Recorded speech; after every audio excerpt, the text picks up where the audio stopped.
Hello, welcome to Learn, Do, Become Radio, episode 194. I'm April Perry. Today we're talking about the stumbling block over which many of us keep tripping. And I'm excited to be able to share this because if you feel like you're kind of stuck on projects, or you're feeling overwhelmed, or you feel like, oh, I've got so much written down I need to do, or I'm not even writing it down, and you're feeling like, not enough time, then today we're going to talk about how we can change that, because I feel it too sometimes, and I trip over this exact same stumbling block. And so let's talk about it, and let's change it, and let's make it so much better for all of us. Okay, so the reason why I'm talking about this is because I read an amazing testimonial from one of our steppers named Nancy the other day. And if you're brand new here, STEP stands for Steps to Everyday Productivity. It's our signature program here at Learn to Become that will help you get totally out of the overwhelm. And there will be a link on the show notes page so you can come learn more if you're brand new. But as Nancy shared her success story, she also pointed out one of the most common stumbling blocks that I struggle with, and I just thought it deserved its own podcast. So here's what she said. I was at the end of my rope. We moved 3 months ago, and I started a new work from home job. The house is bigger. I do 90% of the housework. I have all these projects to do. Some have to, some want to. I feel like I fritter my days away, feeling frozen and unsure how to spend my time. And at 51, I am more aware than ever that time is the most precious thing I have. Then she goes on to share that she came into the STEP program and she said, I'm completing Module 2 and have already experienced great results from STEP. I'm on a very slow schedule because I'm being disciplined about really completing each part before moving on.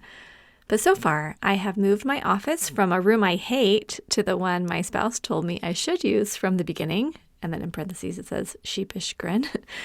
Got all my papers organized and, as promised, have more energy than I ever could have imagined because, all caps, it's working. And then she added this. One of my biggest stumbling blocks was that I was treating projects as tasks, and I would blithely put them on my to-do list as if I could just magically complete these in between all of my other responsibilities. I'm a believer. Thank you. Okay. There are so many things that I love about this. I mean, oh my gosh, so many things, but I'm just going to share a few. Okay, so first, she recognized that there was a problem in her life. More home responsibilities, a new job, a general feeling of frittering her days away, and an acute awareness of how precious our time really is. And I know that we can relate to that, where you have new things that come up in your life, whether it is a new job or moving or a new family member or transition, there's all kinds of stuff, changes happening all the time. But when we feel like we're frittering our days away, I know that feeling. I don't like that feeling because I want to be deliberate, whether it's resting and resting deliberately or working and working deliberately, or having hopefully a good balance of that. But I love that she recognized that there was an issue there. Second, I love that she took the leap into STEP. And I know it's an investment to come into a program. And I know that starting something new can sound scary, especially when you've tried things before and nothing seems to work. But she gave it a go. And I love how she said, as promised, I have more energy. Like, yes, I love this. Third, she changed her environment and moved her workspace. I'm sure that there were really good reasons why she originally set up her office in a space that she hated. I think we all do things like this. We sub-optimize our experiences because maybe we feel like other people need the resources, room, time, etc. more than we do. Or we think we're going to, take one for the team and simply get by because we're strong and we don't need any special treatment. And I don't know the details behind Nancy's specific experience, but I love that she's honoring her need for mental clarity and a healthy environment. That's something I'm trying to do more of because I'm very good at saying, oh, I don't need any help. Oh, I don't need that. In fact, just a quick story. I'm here and I have a little podcast room. It was an alcove of the house and we added a door. And Eric he's the one who took the lead. When we moved into our house like 6 years ago, Eric said, you need a little podcast studio. And so he got a nice little floor that's extra thick and a really solid door and had someone come build a wall. And he put audio tiles around so it would absorb the sound. I mean, I was just recording in the closet or the car or bedroom or whatever, But he wanted to build this for me. But what's funny is that this little alcove, since it wasn't built to be a room, it didn't have any ventilation. So for the past 6 years, whenever I record, I either start getting really hot or really cold, and I can only be in here for a short period of time, and I have to open the door to take a breath. And anyway, so we were getting some things fixed with our ventilations, and Eric said, April, I think we could get a little vent put in your podcast room. And I was like, oh, that's okay. I don't want someone to have to climb up in the attic and do all this stuff, and it's probably a big pain. And, so I was just fine. Like, it's okay. I can just open the door. It's not that big of a deal. Anyway, Eric said, no, you're in there a lot. You do a lot of work. You need to be able to breathe and not have it get cold or hot or whatever. So Eric worked with this awesome guy, Brandon, who was working with the air conditioning company. And they went through the attic. Brandon did all these gymnastics to try to get over to the place where he could put an vent. Anyway, I now have a vent and I'm breathing. And I know it's just like a little first world thing and it's not that big of a deal, And in my mind, these are the kinds of things that I even hesitate to talk about because I think there are so many bigger things to worry about than whether I can breathe in my podcast room. But as I look over at this vent, it's so funny. It's not just a vent. It's to me, it represents that Eric believes in me and the love that he has for me. And it also just, it kind of speaks to wanting my work to feel legitimate enough to me that I'm willing to make investments. And that's something I've just struggled with. And so I don't know if you struggle with that too, but if you're thinking, I just see this all the time in our community, people who are building their command centrals and saying, well, it's okay, I can just work from a little cardboard box in the corner of my bedroom, or I can just sit amidst piles and just whatever. But there's something about even getting a card table you like, or a little tablecloth that you like, or investing in a couple of, file folders that are cute, or whatever, and maybe I'm speaking more to the females here, but I love seeing our members make investments in themselves and setting up their workspace and saying, my work matters. Like the work I'm doing, whether it's coordinating medical bills for my family or whether it's bringing in an income, it all matters. So I love that Nancy changed her environment. She moved her desk out of a place that she hated. I love that she made that change. So anyway, probably went off on way too long of a tangent there, but I just thought that was important. Okay, finally, I love that she identified her biggest stumbling block, that she was treating projects as tasks. And this really is the core of the podcast. That is why so many of us, myself included, tend to put things off and feel overwhelmed. It's because we're treating projects as tasks. And so today, I want to focus on why we do that and how to get out of the habit.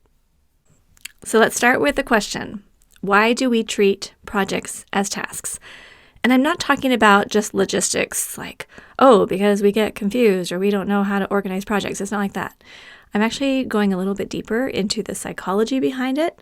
I'm not a psychologist, but I'm talking about what I've noticed in myself and in the hundreds of thousands of people that I've worked with here at Learn to Become. So I identified 3 reasons that really resonated with me, and then I'd love to hear your comments as well. So feel free to come over to the podcast page and leave your comments because I think we can have a really solid discussion. So number 1, it initially feels easier. Writing down one phrase is simpler than taking time to do a full planning session where we identify the purpose and principles and outcome vision and sketch a complete brainstorm and then organize all the next actions by priority.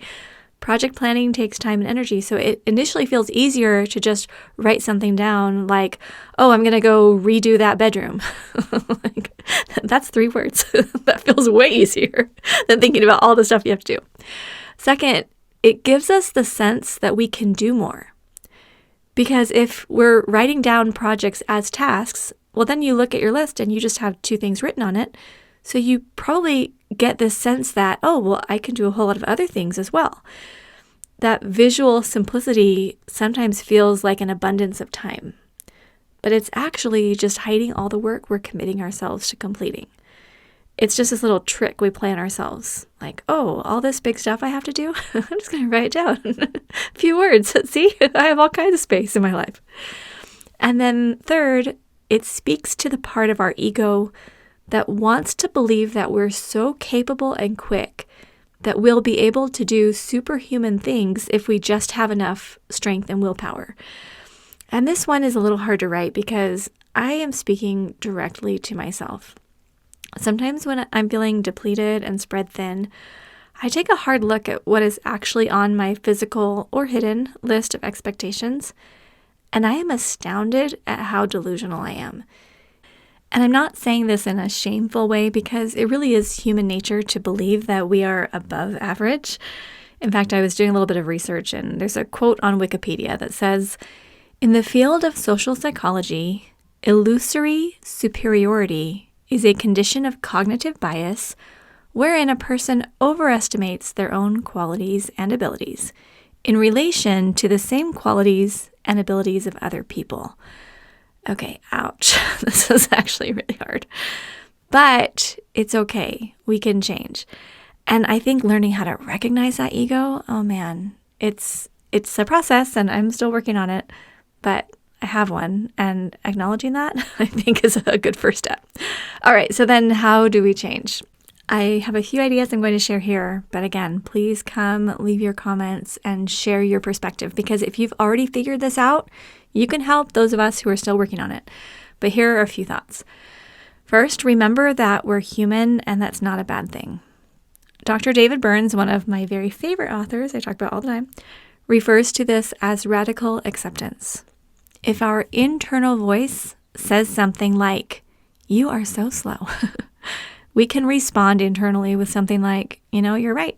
I'm human. I need time to complete things, especially complex projects. But that's really normal, and it's healthy for me to only take on responsibilities that I have the energy to carry," right? Something like that. All right, another way we can change is to create a solid, simple current projects list. We talk about this in the STEP program all the time, but the idea is to have a very, very simple list of which projects you're committed to doing that month. And the way you know it's just right is if you feel a lift when you look at it. And I know it sounds too easy, but it really does work. And when we're focused on what matters most and we're deliberate about which projects we choose to put on our lists, we can move through life with a light, happy feeling, and we'll actually get things done. In fact, just right now, I have a current projects list I was working on for the month of May. I'm recording this on June 1st, so I'm going to evaluate and update my current projects list for June. Now, in June, we have our first grandchild that's due in June. And so welcoming this little guy into our family, that's a major focus for me and Eric. And that's on my current projects list in the family section is to welcome the baby, right? Having time we're actually trying to help update. There was a room downstairs where we'd had some flooding. I'd kind of talked about it before. So we had to do some repairs and get some carpet fixed. And we're trying to kind of get the room ready. So when Aaliyah and Josh want to come and bring our little baby, our little baby grandson, we're so excited that we have a nice place for them to be. Those are my family projects right now. And those are ones that I can do because we do have some travel coming up as well. And so that doesn't feel overwhelming to me. In our work, I have 3 projects that I'm working on here at Learn, Do, Become, and they feel very doable, and I don't feel stressed when I look at the list. And so I can continue with this love and passion I have without feeling overwhelmed. And in the personal one, I'm focusing on just health and energy right now, which has been so good for me to just say, I'm not trying to do anything more. I'm not trying to learn songs on the guitar right now. I'm not trying to do a bunch of stuff. I'm just focusing on getting sleep and rest and nutrition and breathing. And that has been wonderful. I'm feeling very healthy and very centered and focused and solid. But as I'm updating that current projects list, it's a big part of how I feel. And it's the same thing for you.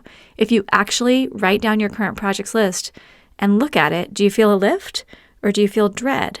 Because if you feel dread, I think you're trying to do way too much. All right, so enough on that for right now. Okay, and then finally, as far as changing, right, getting over the stumbling block, evaluate each task you write down as you write it down. Now, tasks inside of the STEP Command Central belong either on our calendar or our next actions list. So, I've got my current projects list. I've got it hanging in my office. I also keep it in the Asana software, and I have it in my planner as well. Like I have a copy everywhere so I can see, here's my current projects. But tasks are different, right? That's the essence of this podcast. So when I write a task either on my calendar, meaning it's flexible, but I want to get it done that day, or when I record the task on my next actions list, that holds tasks that need to be done sometime that week. And of course, it's organized by where we are when we're getting the tasks done. So I have all my errands grouped, my phone calls grouped, things like that. As I'm writing them down, I'm asking, is this truly a task? Now, if it can be done in about 10 minutes, or if it's one distinct errand, or if it's totally independent from any other tasks, and you can absolutely see that it can be checked off with relatively little effort, then it's a task. But if it has multiple parts, or it will take several hours, or it requires a lot of brain power over time, it's a project, okay? Now, sometimes, yes, if a task has maybe 2 parts, you can, kind of just work with that. You don't have to go put it on a current projects list and make it one of your 7 or 8 projects. Like you can work with it. But I'm finding as I write down my tasks, if I say, no, is this a sub project? Is there anything else I need to do first? Does this feel easy? If you feel that lift and that light as you're writing the task down, then you can have confidence in it. Okay.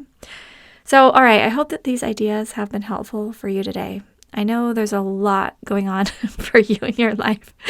Oh man, and in the United States, school just got out. And so those of you who have students and children at home, now you've got summer break and there's just a lot happening.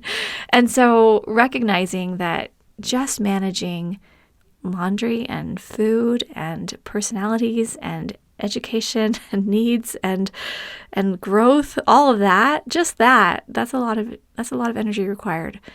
And then even in a period of time where you may be taking vacations and you might be taking a little time off work, that takes time and energy to prep and to get it all set up so that you have time to breathe and time to replenish. Totally important, but it still takes time. Or maybe there are some big things in your life that aren't really going as you wish. I mean, I have some of those right now in my life too.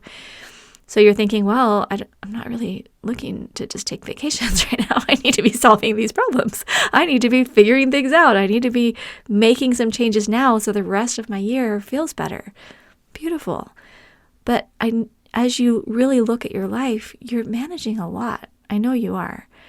And so I hope that you can see there is peace and mental clarity available for all of us.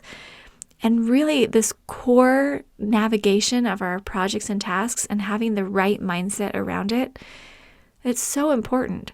And I don't know why we tend to, overestimate how much we can do. I mean, even I'm just laughing at myself because I sat down an hour and 10 minutes ago here in my podcast room. And I thought, I can just type out a quick outline and I'll record a podcast and maybe I'll be done in 15 minutes. Okay, an hour and 10 minutes later, I'm just finishing up. But recognizing, why do I think I can do it in 15 minutes? Have I ever done a podcast start to finish in 10 to 15 minutes? Never. I mean, well, maybe, I don't know. But this one just took a little longer because I wanted to actually put some thought into it. And I wanted to be able to put something together that I think will give you a lift. So I'm sending you lots of love. If you're not yet a stepper, come learn more about STEP at learndobecome.com/step program. Just all together. You can go check it out. Come on in and build your Command Central. It's going to change your life. And then every month, our Arisers, that's our membership, we join together to apply principles of productivity to real life so we can wake up excited and go to bed content. And in the month of June, we are focusing on routines, and it's going to be amazing. Taryn is guest teaching, and she is so solid when it comes to routines and can help all of us to learn how to lock it in. If you're like, well, I don't have any routines. What do I even want to do? I'm not in control of my routines. How do they support me in my projects? She'll show you how, and it'll be a fun discussion. So you can learn more about Arise at learndobecome.com/arise. And I have a written version of this and the links at our show notes page, learndobecome.com/episode 194. All right, sending lots of love. Hope you're doing great. We'll see you soon at learndobecome.com.